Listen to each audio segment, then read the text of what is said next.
हमेशा मैं उसके फैंस को बोलता था गवार, एल्विश को मैंने आज तक कभी कुछ नहीं बोला था सिवाय ये रिसेंट को छूट के। तो एल्विश जिनको फॉलो करता है वो अकाउंट मेरे को मेरी फोटो एडिट कर रहे हैं, मेरे को जिहादी बोल रहे हैं, टेररिस्ट बोल रहे हैं, एंटी हिंदी बोल रहे हैं, उस जिहादी को अपना बाप बना ले, मतलब ऐसे ऐसे शब्दों का इस्तेमाल किया। ऐसे कॉन्फिडेंस के साथ जब उसने मार दिया, पूरा ये धमकी उमकी दे दी जान से मारने की, वो वापस जाके लिखता है वर्क डन, अपने स्टोरी पे डालता है। एल्विश के साथ 2 से 3 बंदे तो मेरे को पकड़ के रखे थे। जैसे मैंने एल्विश का गर्दन पकड़ ली क्योंकि इसने मारा, तो मैंने सेल्फ डिफेंस के लिए उसको ऐसे करके पकड़ लिया गर्दन से। उन्होंने अपने किसी इंस्पेक्टर को कॉल किया कि बात कराओ सागर से।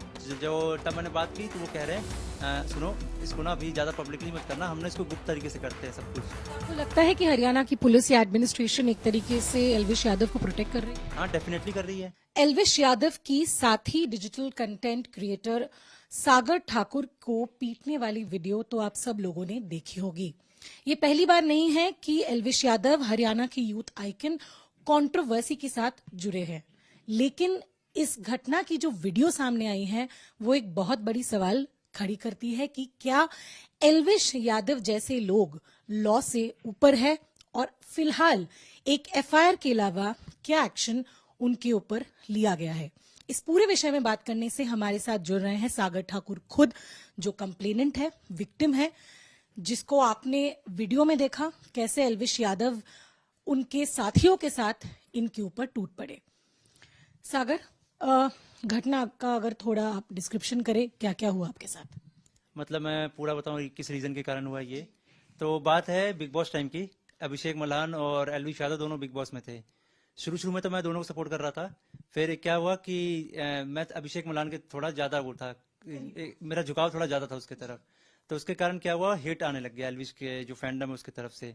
अब जब ये हेट आना शुरू हुआ तो फिर क्या हुआ, मेरी फोटो एडिट करके कुछ से कुछ लिखते थे, और ये नॉर्मल फैन पेजेस नहीं लिखते थे, वो लिखते थे जो एल्विश को फॉलो कर, जो जिसको एल्विश फॉलो करता है। सालों से आप लोगों की, आप कह सकते हो, एक तू मैं हम कह सकते हैं। एल्विश के साथ मेरी तू मैं थी ही नहीं। एल्विश को मैंने बस अभी रिसेंटली हल्का सा ट्रोल किया। इससे पहले मैंने एल्विश को ट्रोल किया ही नहीं। हमेशा मैं उसके फैंस को बोलता था गवार, एल्विश को मैंने आज तक कभी कुछ नहीं बोला था सिवाय ये रिसेंट को छोड़ के।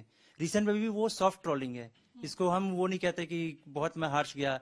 मैंने नॉर्मल उसी के शब्द में उसी की फोटो लगा दी, क्योंकि मुनावर के साथ जो मैंने मुनावर का सिर्फ नाम लिया था कि मुनावर के जीतने की जो प्रोबेबिलिटी है 75% है। इस एक ट्वीट के कारण एल्विश के जानने वाले बंदे, उनमें से कुछ अकाउंट तो अभी ट्विटर पे गायब है, मुझे पता नहीं कैसे गायब कर दिया। अदरवाइज मैं स्क्रीनशॉट में तैयार रखने के लिए मैं ढूंढ रहा था, वो अकाउंट मिला नहीं मुझे। तो एल्विश जिनको फॉलो करता है वो अकाउंट मेरे को मेरी फोटो एडिट कर रहे हैं, मेरे को जिहादी बोल रहे हैं, टेररिस्ट बोल रहे हैं, एंटी हिंदी बोल रहे हैं, उस जिहादी को अपना बाप बना ले, मतलब ऐसे ऐसे शब्दों का इस्तेमाल किया। तो जो आपने ये ट्वीट किया उसके बाद हमने कुछ ट्वीट्स आपके सोशल मीडिया अकाउंट पे देखे जहां पे एल्विश यादव से ये रिस्पांस आ गया कि याद दिलाना चाहिए कि तू दिल्ली में रहता है, कुछ ऐसा कहा गया आपको? ये अभी रिसेंटली कहा। देखो एल्विश क्या है कि ट्विटर पे इसने इससे पहले भी रिप्लाई किया था। जब मैंने एल्विश को मैंने पर्सनली मैसेज किया इसको कि एल्विश भाई आपके जान पहचान वाले बंदे मेरे को हेट फैला रहे हैं। वो भी छोटे मोटे पेज नहीं थे, वो बहुत बड़े बड़े पेज थे। वो स्पेस बनाते थे, उस पेज में हजारों लोग होते थे, सबके फॉलोवर 26,000 ऐसे, मतलब बड़े बड़े अकाउंट, छोटे मोटे अकाउंट नहीं। अब वो तरीके से एल्विश की आर्मी आपको बहुत दिनों से डरा है। बहुत मतलब वो कर रही थी। तो मैंने एल्विश को पहले पर्सनली मैसेज किया, उसका स्क्रीन रिकॉर्डिंग है मेरे पास चैट का।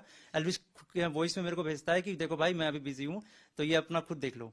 उसके बाद ये हेट कम होता नहीं है, तो अंत में जाके मैं थोड़ा सा ये होता हूँ कि अब एक बार तो रिस्पॉन्ड करना बनता है जब इतना हेट मिल रहा है। तो मैं एल्विश को टैग करके बोलता हूँ, एल्विश भाई किन गवारों को फॉलो करके रखा है। तो उसके बाद एल्विश भाई रिप्लाई करते हैं तुम्हें अनफॉलो कर दूं, फिर ये रिप्लाई करते हैं, और फिर मैं लिख देता हूँ कर दो भाई।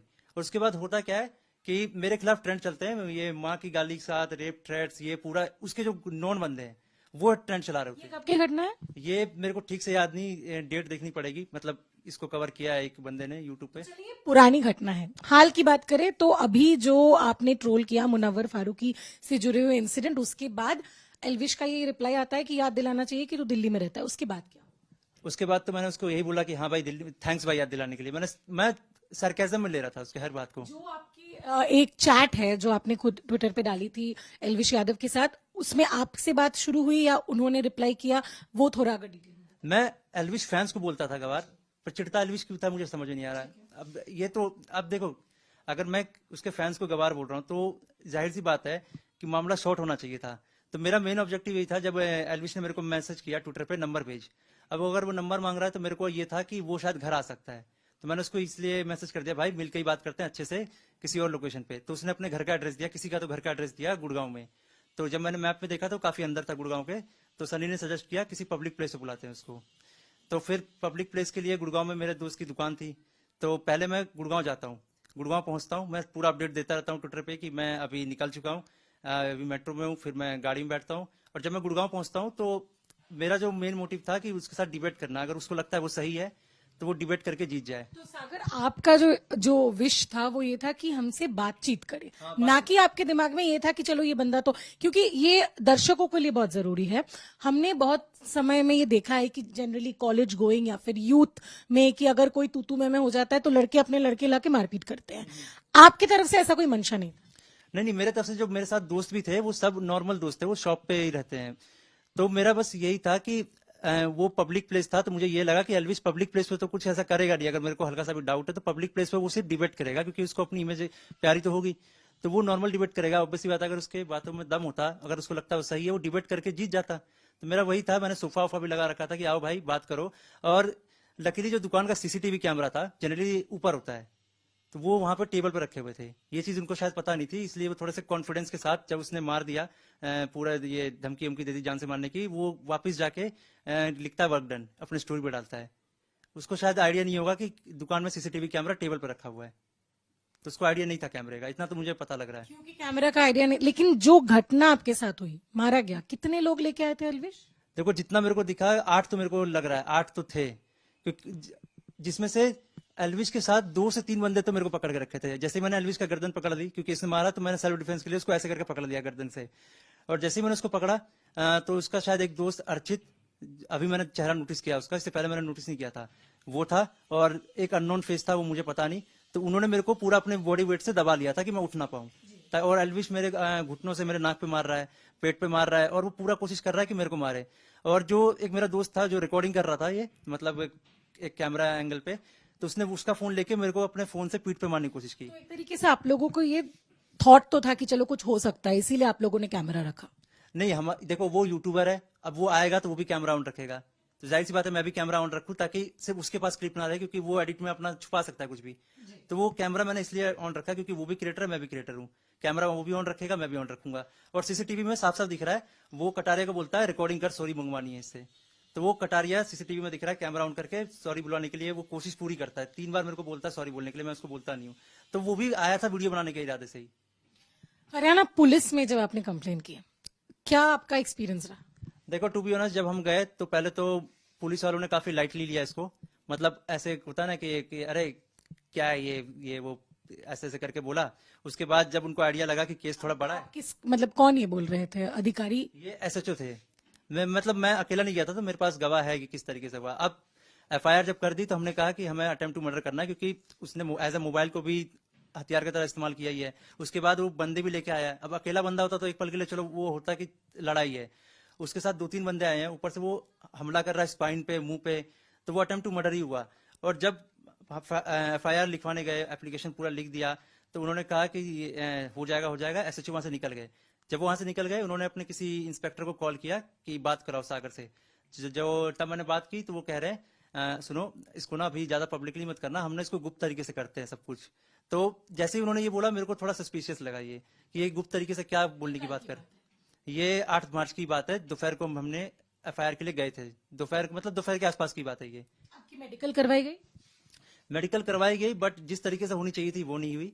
हॉस्पिटल में भी क्या हुआ कि जब मैं मेडिकल करने गया तो मैंने उनको बोला कि मेरे को दर्द हो रहा है, मेरे को बस एक बार एक्सरे करवा दो, ताकि मेरे को पता रहे कि कितना चोट आया कितना ना रहे, मेरे पास सबूत रहे एटलीस्ट। और जब मैंने ये बोला, उन्होंने फिर भी नहीं किया, मेरे बोलने के बावजूद भी नहीं किया, सिर्फ बाहर से लिख दिया कि ये यहाँ दर्द है, मतलब सिर्फ उन्होंने रिटर्न में लिख दिया, कोई एक्सरे नहीं करवाया। ऊपर से बोला कि आपको एडमिट होना पड़ेगा तभी कराएंगे। मतलब ये कोई सेंस है इस चीज का? आप एक्सरे करने के लिए किसी को एडमिट करोगे? क्या आपको लगता है कि हरियाणा की पुलिस या एडमिनिस्ट्रेशन एक तरीके से एल्विश यादव को प्रोटेक्ट कर रही है? हाँ, डेफिनेटली कर रही है। एल्विश ने मेरे को साफ साफ बोला था जो करना है कर ले, एफआईआर कर ले, जो होगा देखा जाएगा। मतलब उसने मेरे को साफ साफ धमकी दी थी इस तरीके की। मार के जाने के बाद मतलब वो था ना, जितना केस करना कर ले। तो आपने बोला था कि आप केस करोगे? मैंने बोला नहीं था, वो अपने आप बोलता था ये चीजें। मतलब उसको ऐसा लगता है कि उसका कोई कुछ बिगाड़ नहीं सकता, वो कॉन्फिडेंट है। उसका वो कॉन्फिडेंस किसके कारण आ रहा है, क्यों आ रहा है, मुझे नहीं पता, पर उसका जो कॉन्फिडेंस लेवल है वो ये है कि वो किसी को भी मार के जाएगा उसका कोई कुछ नहीं बिगाड़ पाएगा, वो दिख रहा है साफ साफ। और पुलिस वालों ने जिस तरीके की हरकत की है उससे पता लग गया कि उसके अंदर ये कॉन्फिडेंस क्यों है, क्योंकि इन द एंड मुझे लगता है कि ये जो भी है पुलिस थाना, इनका भी कुछ ना कुछ तो हुआ होगा बातचीत। सागर, एक सवाल जो कई लोगों के दिमाग में होगी, आप एक डिजिटल क्रिएटर हैं, एल्विश भी एक डिजिटल क्रिएटर है, कई लोग ऐसे सोचते होंगे कि ऐसे इंसिडेंट्स इसलिए होती है या फिर ऐसे रची जाती है ताकि व्यूअरशिप आ जाए, फॉलोअर्स बढ़ जाए। ऐसी कोई सच्चाई इस कहानी के पीछे? देखो, एल्विश के आधे ज्यादा फॉलोअर्स गवार है, मैं गवारों को लेकर क्या करूंगा अपने अकाउंट में, तो कोई फायदा नहीं है। रही बात फॉलोअर्स की, मेरे को बस ये प्रूफ करना था, मेरे को जो गालियां पड़ रही है इतने, मतलब लगभग 1 साल होने को आए, मेरे को बस ये प्रूफ करना था कि तेरे फैंस गलत हैं।